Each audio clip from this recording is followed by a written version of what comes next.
Have you ever brewed a beer that you expected to be a banger, only to find microcontamination creeping in even after you doubled the caustic and smashed it with PAA?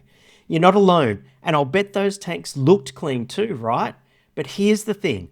Most brewers think that CIP is just about the chemical concentration and the cycle time, but it's not.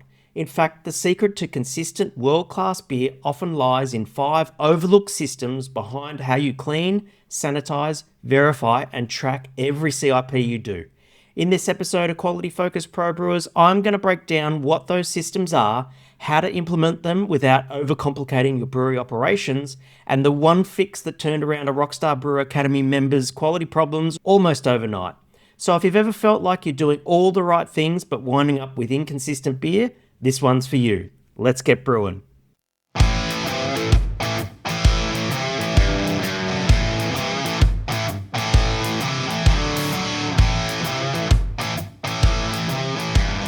G'day brewers, welcome to the Quality Focus Pro Brewers podcast. My name is Hendo and I'm a pro brewer coach from the Rockstar Brewer Academy.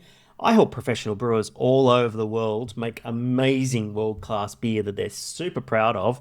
It's the best job in the world and I absolutely love it. We're going to talk again about CIP. Now, we did an episode with Kyle all the way back. I think it was episode 4 or 5 or something like that. And Kyle was great. We had some really good conversations about the broad principles around CIP. But today I wanted to dive a little bit deeper because I've got a bit of a story to share with you about a member of the Rockstar Brewer Academy who recently joined.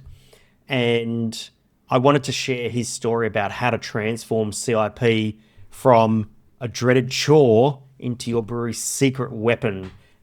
Because when you get that right, you can make sure that your brewery is free of contamination, you're not putting batches of beer down the drain, and the beer is turning out exactly how you intended and that sort of thing.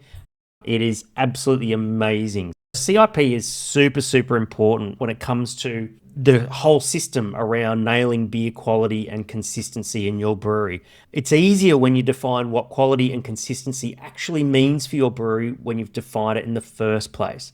I've put together a free 5-step brewery quality checklist that'll help you to define that, set up systems that work, and get you and your team aligned fast. If you want a copy, comment the word guide on whatever platform you're watching or scan the QR code and I'll send it your way. So here's what I want you to walk away with today. The first thing is I want you to learn why increasing your chemical dose rate doesn't necessarily get rid of unwanted spoilage microorganisms. So more chemical doesn't mean more clean. The second thing is I want to dive into how, if you don't understand all of the CIP parameters that control every part of CIP, that you can quietly open the door to microcontamination of your beer, and why this unsolved mystery can only be cracked by brewers who really understand the 5 hidden levers of effective CIP in the brewery.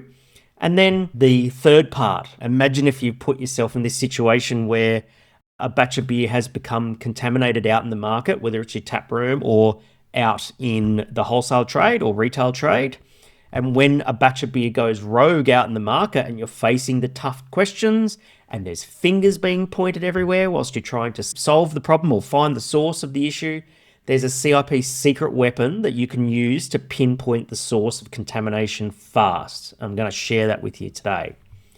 I want to tell you about Simon. Simon's a pretty new member of the Rockstar Brewer Academy, and it was a Saturday morning and he emailed me. I got the notification on my phone and I read his email and he just looked absolutely gutted. What had happened was another batch had gone funky in some way. So it wasn't the first time that it had happened, but it was the first time that it had happened after he joined the Rockstar Brewer Academy. He had blasted his tanks with caustic. He even doubled his caustic and PAA doses, his sanitizer doses, but for some reason and very intermittently, the microbe just kept coming back. He thought he had a cleaning issue, but it turns out he had a clarity issue. When we dived a little bit closer, we realized that he didn't have any standard operating procedures. he didn't have a list of approved chemicals, and he had no form of accountability with regards to CIP in his brewery, so there was no way to know what went wrong or when.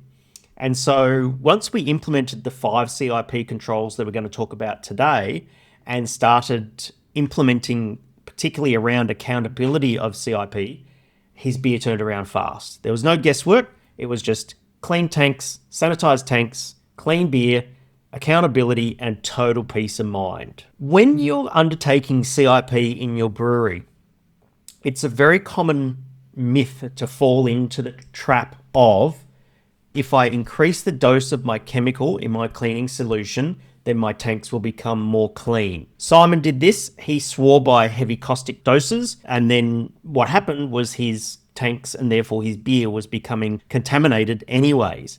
And this particular batch was a seasonal IPA released. He was gutted. When we were having this conversation trying to diagnose the issue, he told me that the tank looked clean. He'd done a visual inspection of the tank and he looked around, got his torch out. Everything looked totally fine. I said, mate, is there a local friendly brewer around that you can go and borrow their ATP meter? An ATP meter is adenosine triphosphate meter. So basically it's a machine that can detect organic material in a tank, quite often used in a lot of food safety applications. Brewing's just one of them.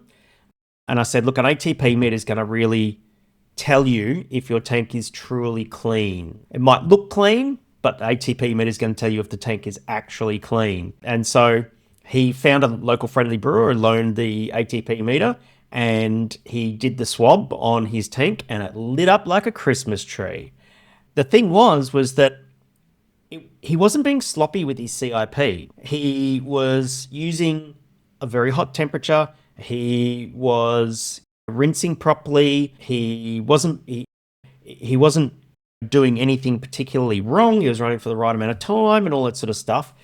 But here's what happened. When we dove a little deeper, we realized that he was using the wrong chemicals for the soils that he was trying to target, and he was using the wrong concentrations. For example, he was using too much because he had doubled it. And he was ignoring how stainless steel's microscopic pits harbour microbes. I'll talk a little bit more about that in a second. What he was also doing is he was treating caustic as both a clean and a sanitized step and then just calling it a day.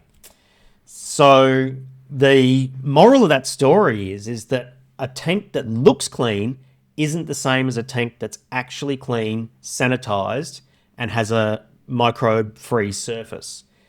Cleaning, sanitizing, and sterilizing are different jobs in the brewery that achieve different outcomes. It's not just about throwing bucket loads of caustic at it. It's about doing all the different steps. It comes down to the 5 pillars of CIP that turn CIP into controlled CIP. I'm going to let you in on stainless steel's dirty little secret, is that stainless steel is not a perfectly flat surface. If you were to look at the surface of stainless steel under an electron microscope, you would see that there are these tiny microscopic pits in the stainless steel. And those pits in the stainless steel can harbour microorganisms. But here's the really scary thing, is that if you've got, imagine a pointy pit in the stainless steel, then water has surface tension, and it's possible for the water to not completely penetrate the bottom of the pit. There are some breweries out there, for example, that try to save money, and what they do is they use a chemical called pearl caustic, which is effectively straight sodium hydroxide with nothing else in it, in order to save money. If you use pearl caustic and water, that cleaning solution has a very high surface tension, so it's actually unable to reach the bottom of those pits. And if you're not able to reach the bottom of those pits, if the caustic never touches the microbes that are sitting in the bottom of those pits, then the microbes will always be there, and you're never going to adequately clean the tank. So what you need, instead of using pearl caustic, you need to use what I call a built caustic. These are the chemicals that we buy from our commercial chemical suppliers, whether it's Sapura or Ecolab or all the other multiple suppliers that there are all over the world. You need to use a commercial blend because it has lots of other stuff other than the sodium hydroxide. So they've got the sodium hydroxide, that's for removing organic soil. EDTA, or other chelators. They're there to soften the water and help break down deposits. So it's basically to penetrate soil. You've got surfactants, which lower the surface tension of the cleaning solution to make sure that you can get the water all the way down to the bottom of those microscopic pits. You need defoamers, because the last thing you want, if you're cleaning a fermenter and your cleaner is foaming up, all the soil will sit on top of the foam, and then when you rinse the tank, it's not going to rinse out properly and you're going to leave soil inside the tank. And then sometimes some of the built caustics have oxidizers in them, which help to pump up the ability to break down organic compounds. That's what a built caustic is. That's why you need to use it. That's what you're paying for when you go and talk to your chemical supplier. But caustic's just one part of the solution when it comes to CIP. Caustic's job is to remove organic soils from a vessel. But let's say you were cleaning your brew house and you had beer stone in your brew house from boiling wort. It's very natural for that to happen. Caustic isn't going to solve that problem. It's a mineral scale. So basically you need an acid to clean anything that's a mineral scale if you're trying to kill microorganisms. So to clean is not the same as sanitizing. And so in order to sanitize, it's a different step. What we're doing is the surface is already clean, but any microbial organisms that are left over, we need to kill them. And that's what oxidizers do. Usually they're in our PAA and that sort of thing. That's kind of like chemical sanitization. But another way that you can kill microorganisms from a surface is you can use heat. Usually if that heat is above 80 degrees Celsius or 176 degrees Fahrenheit for at least 15 minutes, a hot sterilization, I call it a hot stes for short, usually does the trick. They're your four distinct battles when it comes to CIP. You've got cleaning, which is the removal of soils, rinsing, which is flushing chemicals if they need to be rinsed. You've got chemical sanitizing, which is your PAA, which kills any remaining microorganisms. And then you've got heat sterilizing or hot stes, which is also an alternate method to kill any remaining microorganisms inside your vessel. Now, it's not just a matter of throwing a bucket load of caustic or PAA or acid in some water and thinking that more of the chemical is going to be more effective. You've got to think about the 5 dials of CIP that you need to manipulate in order to get the job done. The 5 dials is really simple. It's the type of chemical, the concentration of the chemical, the temperature or the minimum temperature of the chemical, or the temperature range of the chemical, the minimum contact time, and the mechanical action. So chemical type is basically used whether you use a caustic or an acid or a sanitizer. Concentration, a typical caustic concentration is around 2 to 3%. If you're using peracetic acid, it's way less because it's much more potent and does a much better job, usually 0.2% to 0.4% of peracetic acid. Temperature is a variable because depending upon your chemical supplier, some chemical suppliers prefer to use your caustic hot, others not so much. That's okay. Take their guidance is my recommendation there. But you certainly don't want to use an oxidizer or certain acids at a very high temperature on stainless steel because it can pit the stainless steel even more. The contact time is super important, particularly with sanitization steps, because it can take a certain amount of time for the microorganisms to be killed. And mechanical action is the scrubbing, and that's what your spray ball does. And there's lots of different types of spray balls. You've got the static ones, you've got the spinny ones. And if you want to spend thousands and thousands of dollars, you can get the things like the rotochecks and stuff like that actually spray a pattern on the walls inside your vessel. And they do an amazing job. They're very expensive, they're very good. So they're the 5 dials that you can tweak. The thing is, right, is that as brewers, we're food manufacturers. And it's often forgotten in our industry because we're all passionate. A lot of the times we're hobbyists that have turned pro. But the thing is that once you become a professional brewer and you start working in a commercial brewery, you are a food manufacturer. And so you need to have that traceability. And that's where GMP or good manufacturing process comes into play. Think of it as your trusty sidekick so that you cover your butt in case something goes wrong. So GMP applies to lots of aspects of a brewery, but in regards to CIP, GMP needs to be implemented like this. You need to lock down which types of chemicals you use. So that means you need to have an approved chemicals list. If you can afford an ATP meter, you need to verify every CIP that you do on every vessel that you do, either visually or use an ATP meter. You need to log every CIP action that you do in your brewery. Don't just clean the tank, fill it with wort, and then move on to the next batch, because I'm going to tell you how to implement that in a second, and it's going to save you a lot of headaches if something happens to go wrong. Because if something does go wrong, you need to fill out the register, because you want to be able to trace back who cleaned the tank and with what chemicals they cleaned the tank and when it was cleaned, and have full accountability in your brewery, so that if a beer happens to go wrong out in the market, you're not doing this wild goose chase trying to chase all these red herrings. You're actually able to trace CIP back to its source.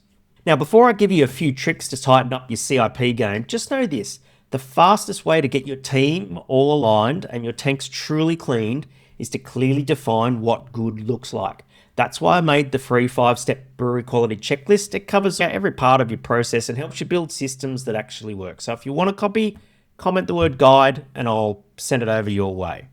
So here's a couple of tools and tricks you can use from the brewery floor so that you can start to implement all the things that I've talked about today.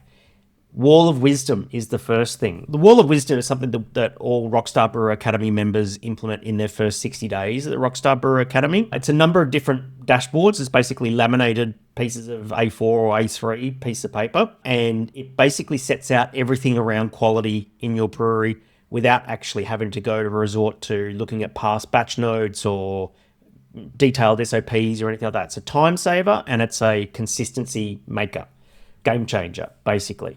One of the dashboards is called your approved chemicals list. When you have a laminated approved chemicals list on the wall in your brewery, it makes your CIP more consistent. If you want to make consistent beer, your CIP has to be consistent as well.